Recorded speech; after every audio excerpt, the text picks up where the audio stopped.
Okay, so I haven't done a video since the first day we got them. So here are our baby chickens, who are just so big. Say hi, girls. Say hi to Rachel. Anyway, so they're 3 weeks old.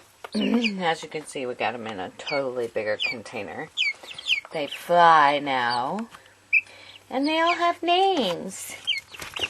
So we'll introduce you. This one, oops, she took ground. That is Black Betty. Say hi, Black Betty. She's saying hi. Say hi, hi, hi. They're kind of hot. I gotta turn off the heat lamp soon. This one is Pretty Girl. Say hi, Pretty Girl.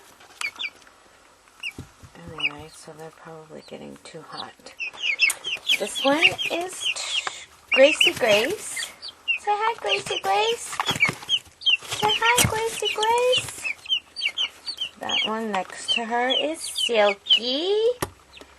She's gotten really pretty coloring on her. You can see her. Say hi, Silky. Say my name is Silky. Hi, Miss Sandra.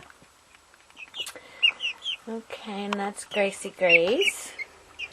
Let's see if I can get Treasure in here. Treasure, where are you? There's Treasure. She's huge. She's such a big girl. Say hi. Hi. My name is Treasure. Okay, so that is at 3 weeks old, and we're getting the chicken coop ready. So they'll be ready to go outside. We took them out and let them out in the house, and of course they pooped all over the floor, but it's easy to clean up. But they like to fly around, and they sit on your shoulder, and they have a good time. So I better sign off for now and turn off the heat lamp, because it looks like they're all really hot. You can tell they're panting. But we'll keep you updated. Thanks for watching. Bye.